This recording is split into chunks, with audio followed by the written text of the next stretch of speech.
بابا بلے شاہ ایک پنجابی صوفی شاعر جن کا اصل نام عبداللہ تھا۔ مسکان وائس 786 میں سب کو خوش آمدید۔ بابا بلے شاہ اور ان سے جڑے کلام آج ہمارے ٹاپک کا حصہ ہوں گے۔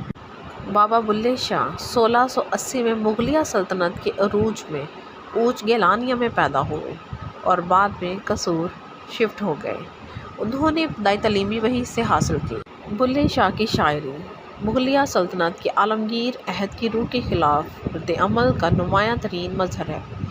آج انہی کے کلام کو ہم آپ کے ساتھ شیئر کریں گے۔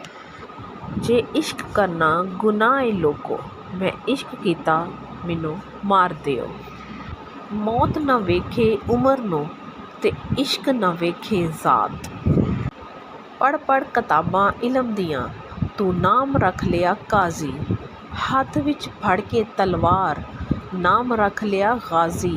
مکے مدینے گھم آیا تے نام رکھ لیا حاجی۔ او بلیا حاصل کی کیتا جے تو رب نہ کیتا راضی۔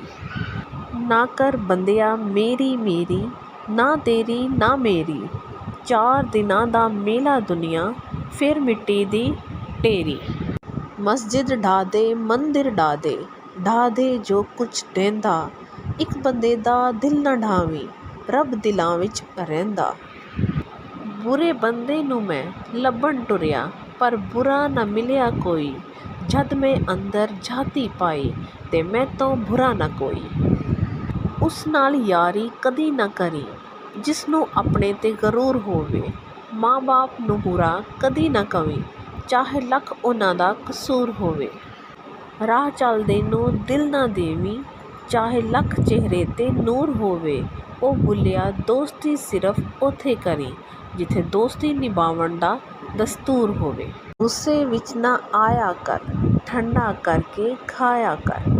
دن تیرے وی پھر جان گے، ایویں نہ گھبرایا کر۔ پیار دے ایسے بوٹے لا، سارے پنڈے تے سایا کر۔ اپنے اندروں جھوٹ مکا، سچ دا ڈول وجایا کر۔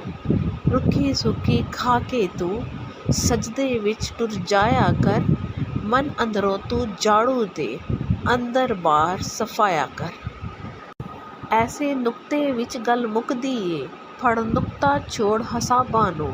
کر دور کفر دیاں باباں نوں، چھڈ دوزخ گور عذاباں نوں۔ کر صاف دلاں دیاں خواباں نوں، گل ایسے گھر وچ ڈکدی اے، ایک نقطے وچ گل مکدی اے۔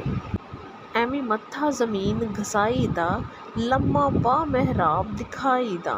پڑھ کلمہ لوک ہسائی دا، دل اندر سمجھ نہ لیائی دا۔ کدی بات سچیوی لکدی اے، ایک نقطے وچ گل مکدی اے۔ کئی حاجی بن بن آئے جی، گل نیلے جامے پائے جی۔ حجو پچ ٹکیلے کھائے جی، بھلا اے گل کینوں بھائے جی۔ کدی ایسی بات وی لکدی اے، ایک نقطے وچ گل مکدی اے۔ ایک جنگل بحری جاندے نے، ایک دانا روزی کھاندے نے۔ بے سمجھ وجود تھکاندے نے، گر مون ہو کے ماندے نے۔ ایویں چلیاں وچ جند سکدی اے، ایک نقطے وچ گل مکدی اے۔ مزید صوفیانہ کلام اور شاعری کے لیے دیکھتے رہیں ہمارا چینل مسکان وائس 786۔